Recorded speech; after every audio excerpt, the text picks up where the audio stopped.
जहाँ खेती नहीं होती, झींगा की खेती होती है। क्या की झींगा? झींगा मालूम है? खाया है कभी? नहीं। किसने खाया है? हाथ उठाओ। आपने खाया है? नहीं बोलना है क्या? क्योंकि यहाँ पूरा पानी भर जाता है सागर का, सागर बिल्कुल नजदीक है। अब इन्होंने क्या नाली निकालते समय बताएंगे आपको, मिट्टी खोदी तो सारा नमक, टीडीएस कितना ज्यादा होगा मालूम नहीं, टोटल डिजॉल्व सॉल्ट। तो इस मिट्टी में कभी भी कठोर नहीं होता। कठोर माने दलदल कभी नहीं होता।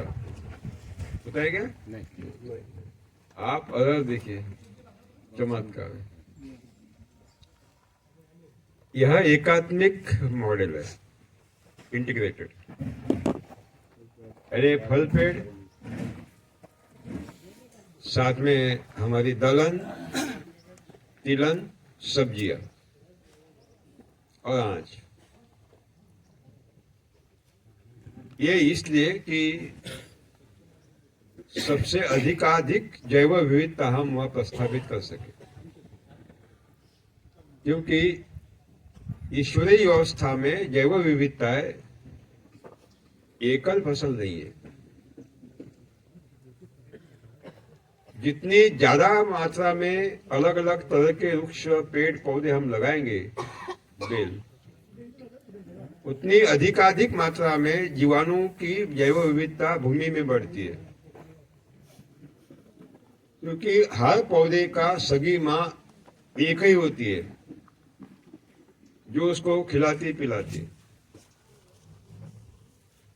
जैसे अगर अरहर है तो अरहर को हवा से नाइट्रोजन लेकर पिलाने वाली राइजोबियम बैक्टीरिया स्पेसी एक ही है। वो कठोर है, पल्से से दलदल है। लेकिन अगर सोयाबीन की जड़ों पर देखेंगे तो उसकी सगी माँ है राइजोबियम जापानिकम। अगर चना है तो उसकी सगी माँ है राइजोबियम लोटा है। यानी हर पौधे की सगी माँ एक ही होती है। दो सगी माँ कहीं है क्या, देखेगा आपने? नहीं। एक की दो सगी माँ है। हाँ, दूसरी है तो कौन सी होती है? सौतेली। सगी माँ को आप लात मारे प्यार से खिलाती है, प्यार से।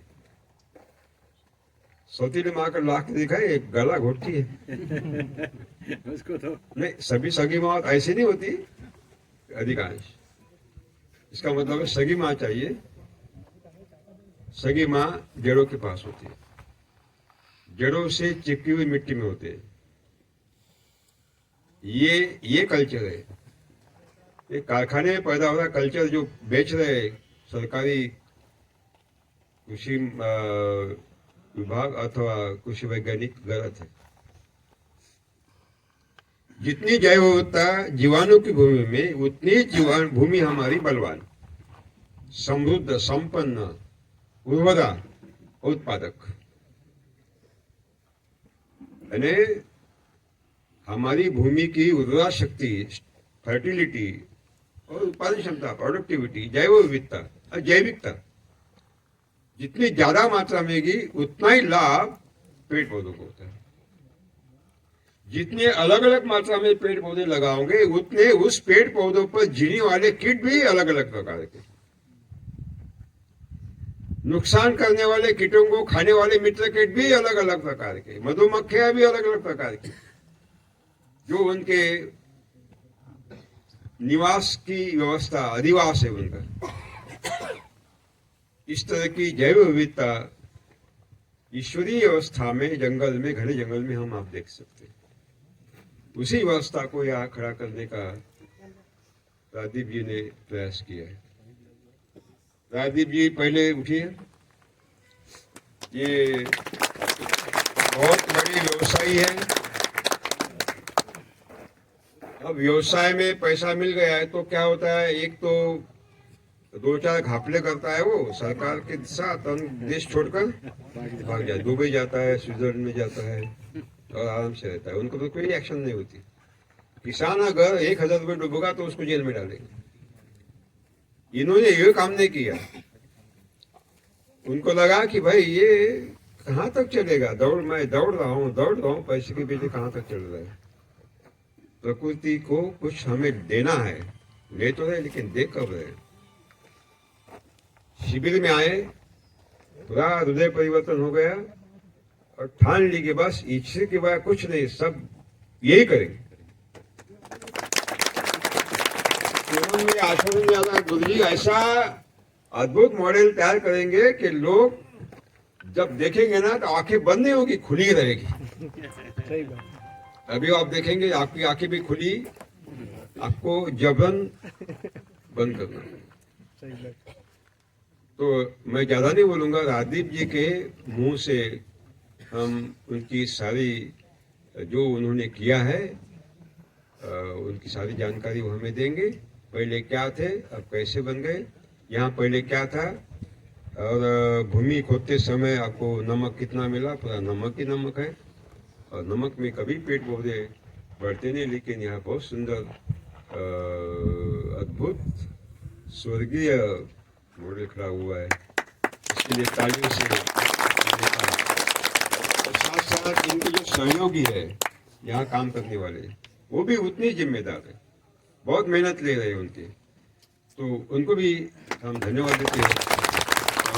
मैं आपको माइक राजदीप जी को दूंगा, वो सब बताएंगे और बाद में हम कहाँ जाएंगे, देखने के। देखने के बाद खाना नहीं होगा, शायद आज खाना मिलेगा ही नहीं, हो सकता है, मैं निश्चित नहीं कहता। और आकर बैठेंगे, फिर हमारा 1 घंटा क्या चलेगा, फिर अगर है तो उपलब्ध है, खाना खाएंगे तो चले जाएंगे। ठीक है, तो ठीक है राजदीप। नमस्कार। नमस्कार। मेरे गुरुजी को सत सत दंडवत मेरा प्रणाम। और यहाँ पे आए हुए मेरे सारे किसान मित्र और मेरी बहनें, मेरे वडील और अधिकारी गण को और मेरे किसान साथी जो मेरे साथ हर वक्त मेरे काम में हाथ से हाथ मिलाता है, वो सबको मेरा आदरपूर्वक श्रम और प्रणाम। और मैं हमेशा चाहूँगा कि मेरे साथ जुड़े रहे। कल रात को 1:30 बजे तक मेरे साथ थे और सुबह में सब लोग 5 बजे आ गए और सब लोग जो व्यवस्था थी वो करने लगे, मैं भी उसके अंदर जुड़ गया। मैंने खेती करीब 2015 के अंदर छोड़ दी थी और मैंने तय कर लिया था कि मैं ऑर्गेनिक कृषि उसके पहले करता था। मैंने रासायनिक कृषि शुरुआत में की थी, मेरे पिताजी ने खेती नहीं की है, उनके पिताजी ने नहीं की है, ना किसी भाइयों ने की है, ना किसी बहनों ने की है, किसी ने खेती नहीं की है।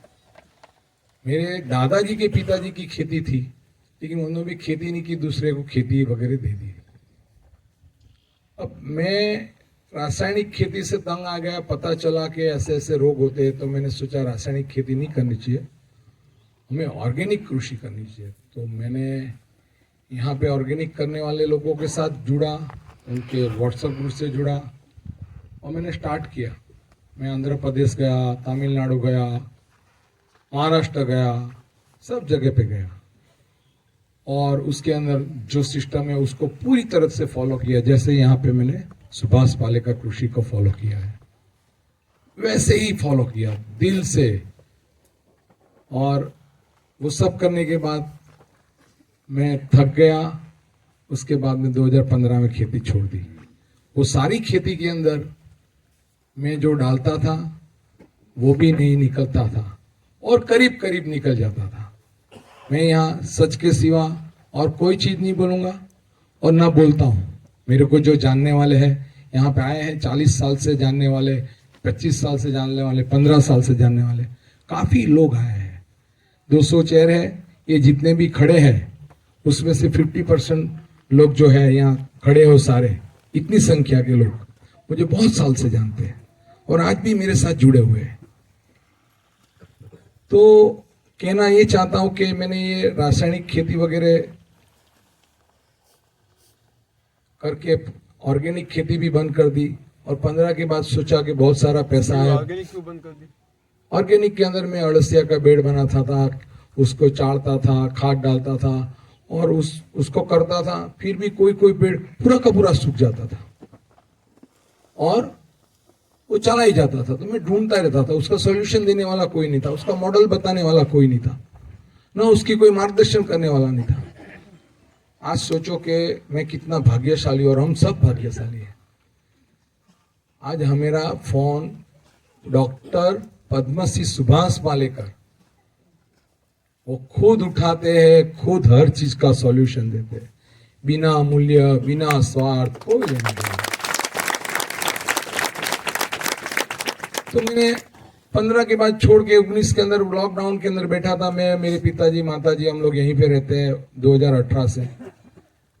तो किसी का फोन आया एक भाई का कि उसको मालूम था कि मैं खेती छोड़ चुका, उसके लिए पहले खेती करता था और अभी भी अपने खुद का किचन गार्डन का तो कैसे भी करके करता है। गौ आधारित खेती करता था, बहुत सारा गोबर डालता था और उसको मैं ऐसे हिलाता था, फिर उसको ऐसे हिलाता था, फिर उसके अंदर कुछ सैंड वगैरह डालता था, भिंडी डालता था, उसको क्रश करता था, फिर अपनी सब्जियां पकाता था, अपना गेहूं पकाता था। लेकिन आखिर में थक गया। मैं झूठ के सिवा, मतलब झूठ कभी बोला नहीं है और सच के सिवा कुछ बोलता नहीं हूँ। और उसके बाद में 19 के अंदर उन्होंने बोला कि आपके गांव के बाजू में एक कपासी गांव है, वहां पे एक चिंतन और छोटी सी शिविर है। तो हमने बोला चलो ने जाएंगे। उनका फोन मेरे पे 1 बजे आया। 1 बजे मैं सूरत था। बोला कितने बजे? तो बोले 2 बजे। अभी तो मैं जस्ट सूरत पहुंचा ही था, मेरे पास सभी सूरत का काम करना था, पटा के आना था। तो भी मैंने जल्दी जल्दी लपेटा और 2 बजे वहां पे पहुंचा था। वहां पे कुछ नहीं, गांव के अंदर, ये गांव मेरे ओलपाड़ तालुका का ऐसा गांव है कपासी, वहां 70 से 80% लोग सरकारी बाबू है और वो कोई कृषि से जुड़ा हुआ है, कोई पंचायत से, कोई तालुका पंचायत से, कोई जिला पंचायत से, कोई मंडली से। 70 से 90%। वहां गया तो वहां पे कुछ भी नहीं था, 1-2 लोग बैठे थे। तो मैंने सोचा कार्यक्रम खत्म हो गया होगा। मैंने बोला चलो पूछने में क्या जाता है। तो पूछा तो बोले नहीं अभी तो शुरू ही नहीं हुआ। तो मैंने बोला चलो बैठते। बाद में 2-4 लोग आए, फिर 2-4 लोग आए, फिर ये लता जी वगैरह आए, फिर वो दूसरे 1-2 जन है मेरे रोहित भाई, दूसरे 2 मुखी वगैरह आए। तो बोला चलो ये सब आ तो रहे हैं। 3 बज गया, फिर 3:30 बज गया, फिर बोले अभी भाई लाओ जल्दी चालू करो। तो बोले नहीं 3:30 बजे दूध दोने का टाइम है, दूध निकालने का। अभी आ रहे 4 बजे आए। उसके बाद में वो शिविर लिया, उसके अंदर देखा तो जीवामृत, एक गोबर, 10 किलो गोबर, 10 किलो गौमूत्र और 1 किलो गुड़, 1 किलो बेसन और थोड़ी सी मिट्टी, वो लेके जीवामृत बनाया लता जी ने। और बोले ये डालने से खेती होगी। उसके बाद में बीजामृत बनाया, वो दिखाया। जीवामृत उन्होंने पी के दिखाया। बोले लो कुछ होता है? तो मैं तो थोड़ा सरप्राइज पड़ गया कि इतना गंदा चीज मुंह में डाला, थोड़ा अटपटा लगा। उन्होंने फिर एक चीज और बोल दी, तुम मेरी दवा लाओ और पी के दिखाओ। ओह माय गॉड, क्या बात कर दी। तो मुझे लगा कि नहीं ये बात में कुछ दम है। तो मैंने सोचा चलो मेरे फार्म के पीछे 1 बीघा खेती है जहां मैं अपने खाने का ये गौ आधारित, प्राकृतिक आधारित सब मिला के मैं खेती करता हूँ, कंपोस्ट खेती करता हूँ, चल वहां पे करके देखता हूँ। पहले साल मैंने जब वहां खेती की तो बाजरी, माइया और मूंग डाला और डाल के चला आया। मेरे पास तब किसान साथी मेरे साथ 2 ही थे मेरे आदमी, तो हम लोग से जो होता था वो करते थे। उसके बाद में वो जब तैयार हो गया तो देखा तो 3.5 फुट का एक बाजरी का डूंडा। मेरे को एकदम आश्चर्य हुआ और ताला मार के गया वहां से। ताला मैं रखता हूं, हर जगह पे ताला है। वहां देखो तो दुनिया भर का खरपतवार, दुनिया भर के मूंग और बहुत बढ़िया सिचुएशन थी। बारिश से हमको अंदर घुसने का मौका नहीं दिया था। तो मैंने बोला ये सचमुच सुभाष पालेकर कृषि है, वो सक्सेस हो सकती है। तो मैंने सोचा चलो उनको सुनते। तो उनको सुना, बहुत अच्छा लगा। साथ ही आध्यात्मिक भी मेरे में चेंजिंग आने लगा क्योंकि उनकी बातें आध्यात्मिक थी, तो उससे मेरे पे बहुत प्रभाव पड़ा। तो मैंने हर जो बुरी चीजें थी उसको छोड़ते गया और साफ सुथरे रास्ते पे चलते गया और ये काम करना चालू किया। फिर मैंने बोला साल भर क्यों इंतजार करे भाई, ये 3 एकड़ का प्लॉट है, पूरा ही बनाएंगे। एक एकड़ में मुझे कोई रश नहीं है। मैंने सबके मुंह से सुझा नहीं, पहले करना चाहिए, देखना चाहिए। मैंने बोला मैं वो घेंटा नहीं हूं, मतलब वो आदमी नहीं हूं कि सारे घेंटे जो चलते ऐसे चलो। मैंने तीनों एकड़ का काम साथ में छेड़ लिया।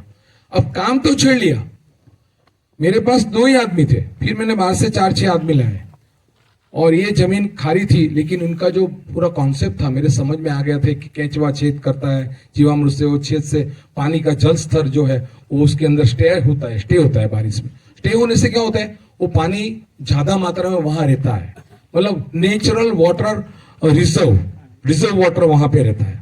तो मैंने बोला इससे मेरा जो खारा पानी है वो नीचे जाएगा और इसमें 100% सक्सेस जाएंगे। हर साल वो केंचुआ बढ़ते जाएगा, हर साल वो छेद करके डीप जाते जाएगा तो खारा पानी अंदर जाएगा।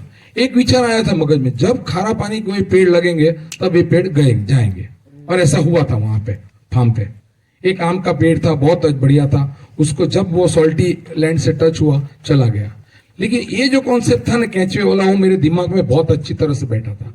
फिर मैंने उनकी सीवार फेरी अटेंड की, फिर मैंने उनकी शिविर अटेंड की, तो इतना कॉन्फिडेंस बढ़ गया कि नहीं अभी तो मेरे ऐसा लगता है 500 एकड़ में एक साथ कर डालो। बोलो 500 एकड़ कर डालो। अगर मेरी आज उम्र 55 साल की नहीं होती तो मैं 500 एकड़ करने के लिए तैयार हूं अभी भी। और आप लोग जो 55 साल से नीचे हो वो करो, जरा भी वेट मत करो, एक साल एक करो। नहीं, गलत है, आपका डिसीजन गलत है, मैं मानता नहीं उस चीज को। ये देखिए यहाँ पे हर तरह के फ्रूट्स है, हर तरह के दलहन यहाँ पे डाले हुए, हर तरह के पेड़ है, कोई चीज की कमी नहीं है। हमने कुछ दिन पहले गुरुजी, हमने 1 महीने पहले ही हमको बोला, हमारा तो दुनिया भर का यहाँ काम बाकी था, फिर भी हमने कोशिश की गुरुजी के फोन आने से। इसके अंदर सारी चीज लगाई है, खरपतवार आप हटा के देखिए, उसके अंदर आपको हर चीज मिलेगी, पालक मिलेगा, गाजर मिलेगी, बीट मिलेगी, धनिया मिलेगा, हर चीज लगी हुई है, चना मिलेगा, राजमा मिलेगा, हर चीज वहां पे लगी हुई है। तो एक हमने कोशिश की यहाँ पे। बाकी तो ये खेत की आपको स्टोरी बता दूं, मैंने अपनी भी चीज बोल दी कि मैं बहुत अच्छे रास्ते पे जा रहा हूं और जीवन को एक अच्छे ध्येय पे मुकाम पे ले जाऊंगा, और उसी वजह से आज मैंने आप लोगों की इतनी सारी सुविधा की है और आगे भी करता रहूंगा। उसकी वजह गुरुजी, वो कृषि के गुरुजी नहीं है, वो मेरे आध्यात्मिक गुरु थे, है और वो रहेंगे, और ये भी रहेंगे। कहते हैं कि एक जन्म में एक गुरु से 2 गुरु नहीं बनाना चाहिए, लेकिन मेरे दूसरे गुरु है और वो हमेशा रहेंगे आखिरी सांस तक। ये जमीन की बात करूं तो यहाँ पे हमारे गांव के लड़के क्रिकेट खेलते थे, और ये 2 भाइयों का ये प्लॉट था, उसका नौकर यहाँ पे खेलता था खाली बारिश के अंदर। इसके अंदर और कुछ भी इसमें होता नहीं था, क्योंकि यहाँ पे आजू बाजू पूरा सॉल्टी वाटर है, झींगा का तालाब है, सरकार ने 20-20 साल पे उनको किराए पे दे रखा है। और ये दीवार का जब हम ऑगर करने लगे तब 7 फुट नीचे से खारा पानी आया। आप लोग समुद्र में जाके नहाते होंगे, उसका पानी का उपला करते होंगे, वो कर सकते हैं, लेकिन यहाँ का पानी आप मुंह में नहीं डाल सकते, ये मैं गारंटेड हूं। अगर आपने डाल दिया तो वॉमिट हो जाएगी। तो वैसी जगह पे मैंने ये हिम्मत की, मैंने बोला चलो, कोई दूसरा तो फर्क पड़ता नहीं था, पता तो चल जाए कि ऑर्गेनिक ये है सुभाष पालेकर कृषि है, तो एक पता चलेगा, लोगों को मार्गदर्शन मिलेगा और सक्सेस जाएंगे तो हजारों लाखों लोगों को मार्गदर्शन भी देंगे और ये खुद भी काम करते रहेंगे। खेती पहले से प्रिय, मैं सूरत से खेती पढ़ने के लिए सौराष्ट्र तक गया था, लोक भारती के अंदर 1 साल मैंने कृषि 1 का पार्ट पढ़ने गया था। मेरी तब कक्षा थी 8, अपना घर छोड़ के गया था। तो ये जो सुभाष पालेकर कृषि है उसके अंदर अपना पानी का स्तर भी ऊपर आता है और हर चीज होती है। आज सोचो, मैंने 2 साल से, मेरे आप किसान साथी को ले जाइए, मेरे को ले जाइए, मेरी फोटो ले जाइए, सूरत के किसी भी आप जो रासायनिक दवा बेचते हैं उसके वहां मेरी फोटो दिखाइए। मैं चैलेंज करता हूं, मेरा साथी जो है उसका भी दिखाइए, उसकी भी फोटो ले लीजिए। मैंने 3 साल से उनका मुंह नहीं देखा है। उसके पहले तो मैं खेती ही नहीं करता था, 3-4 मतलब उस टाइम जो स्टार्ट किया ना, तब उसके आगे मैंने 3 साल तक मैंने खेती की ही नहीं थी। और आज भी मैं वहां गया नहीं। ये बीज मेरे को मिले, फोन से मंगाया, लता जी ने मेरे को उसमें हेल्प की, मैंने खुद ने, गुरुजी ने बोला कि सीड लगाने के बाद अगर आप करते हो तो अच्छा है, तो काफी की सीड लगा के किया, काफी मैंने पौधे लगा के किया। और ये मॉडल आज इतना अच्छा है, ना इसकी मैं गुड़ाई करता हूँ, ना इसके अंदर टाइम पे पानी डालता हूँ, ना इसके अंदर टाइम पे जीवामृत भी नहीं डाल पा रहा हूँ। लेकिन इतना समझ में आ गया कि जो अगर मैं जीवामृत नहीं डालूंगा ना और इस कृषि को फेल नहीं कर, मतलब मैं अगर सही ढंग से नहीं करूंगा ना तो फेल हो जाऊंगा। कैसे? क्योंकि इसके नीचे खारा पानी है, वो पानी को मुझे जल्दी जल्दी नीचे भेजना है और उसके लिए एकमात्र इलाज है और कोई इस दुनिया में इलाज है ही नहीं। उसके लिए इलाज है सुभाष पालेकर कृषि जीवामृत घन जीवामृत। तो मैंने ये टाका बनाया जीवामृत बनाने के लिए, और अभी मैं इसको हर महीने में, हर 10 दिन में एक बार ये जीवामृत देता हूं। हर एकड़ पे करीब 300 लीटर जितना दे रहा हूं, 300 से 400, कभी 200, कभी मेरा 10 दिन पे नहीं होता है, 15 दिन हो जाता है। तो ये हम कर रहे हैं और आज देख रहे हैं आप कितना बढ़िया रिजल्ट है। ये जो आपको नमक में नाली खोदते थे वो बताइए। हाँ, जब मैं इसके अंदर, एक भाई ने, हम लोग ऑर्गेनिक खेती करते थे उस टाइम पे, एक भाई ने बोला कि इसके अंदर आप पाइप वगैरह डाल दीजिए तो इसका सॉल्ट कम हो जाएगा। तो हमने इसको खोदा ने तो आप मानोगे नहीं, करीब 4 फुट के अंदर वाइट वो मट्टी के अंदर सब नमक आ गया। वो मैंने वीडियो पे भी रखा हुआ है ग्रुप के अंदर, पानी का बारा निकाला। तो ऐसी ये खारी लैंड है और ये आजू बाजू अमास पूनम पे पूरा खारा पानी आ जाता है, और ये सब झींगा का तालाब है। और झींगा का तालाब जो है वो खारा पानी के बिना नहीं होता है, उसमें मीठा और खारा पानी का एक जो TDS होता है वो मुकम्मल रखना ही पड़ता है। तो ऐसी जमीन के बीच में जो खेती की है, तो ये सुभाष पालेकर कृषि की वजह से खड़ी है। गुरुजी अभी बोल रहे थे कि देखो राजदीप जी ने कैसा किया, तब मैं थोड़ा मुझ में हंस रहा था, रहा नहीं जा रहा था, थोड़ा हंसी आ रहा था। मन में ये कह रहा था गुरुजी आप नहीं होते तो कुछ भी नहीं होता है? ये होता ही नहीं। मैं बेच बाज के चले जाने वाला था। 2016 में जब नोटबंदी हुई तो मैंने सोच लिया, तो उसके पहले सब कुछ बेच के मैं चला जाता हूँ अमेरिका। वहां मेरी सिस्टर है, 25 साल से बुलाती है। लेकिन गुरुजी मिले उसके बाद में अभी मेरा मन नहीं करता है कि मैं बाहर जाके सेट हूं। तो आप लोग सब यहाँ पे आए, आप लोगों का हमने यहाँ सम्मान किया है। अब आप लोग जिस पर्पज से आए हैं, सिवार फेरी खेत दर्शन, उसका मतलब होता है सिवार फेरी का खेत दर्शन, और हर पेड़ पौधे का दर्शन करना है, उसको समझना है। वो हमें गुरुजी से अच्छा कोई बता ही नहीं सकता है। मैं कोशिश करता हूँ यहाँ पे हर मंडे, सैटरडे, संडे यहाँ पे, लेकिन गुरुजी तो हम बन ही नहीं सकते। और गुरुजी रहते हैं। हम लोग में काफी लोग ऐसे भी होते हैं कि कुछ टाइम के बाद खुद को एक लेवल के ऊपर समझ लेते, लेकिन बाप ही रहता है। वो एज का डिफरेंस कभी सॉल्व नहीं हो सकता, कभी नहीं हो सकता। कितना भी पैसा हो, कितने भी पीछे मेन पावर हो, कुछ भी नहीं हो सकता है। तो हमें मेरे गुरुजी को हमेशा आदर करना चाहिए और उनको सुनना चाहिए और उनको फॉलो करना चाहिए। हमारे गुरुजी क्या क्या करते हैं मालूम है? मुझे तो बहुत मालूम है। मैं तो बहुत कम बात करता हूँ, सबके जितना बात नहीं करता हूँ, लेकिन वो थोड़ा कहते हैं ना, उसमें बहुत कुछ समझने का होता है। समझने की भी आप लोग कोशिश करना, है ना? तो ये कुछ कहना है गुरुजी?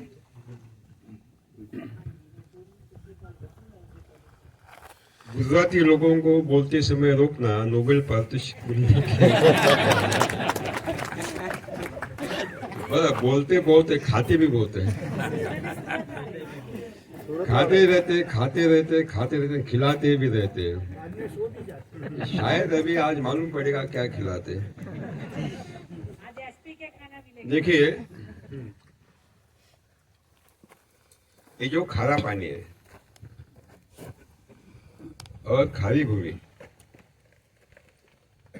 यहाँ तो समुद्र का पानी आकर खारापन बढ़ाता है, लेकिन जो दुनिया की बहुत ही अच्छी भूमि कही जाती है, काली समतल ब्लैक वाटर सॉइल, जहाँ का पानी मीठा था कुएं का, भूमि के मिट्टी में कभी भी नमक अधिक मात्रा में था, बिल्कुल स्वल्प मात्रा में था। आज वो भूमि खारी बन गई है, पानी खारा बन गया है, कुएं का पानी खारा बन गया है। ये खारापन कहां से आ गया? यहाँ ठीक है, यहाँ समुद्र का पानी भरता है, यहाँ ठीक है, यहाँ खारापन आ गया, लेकिन वहां कहां से आ गया?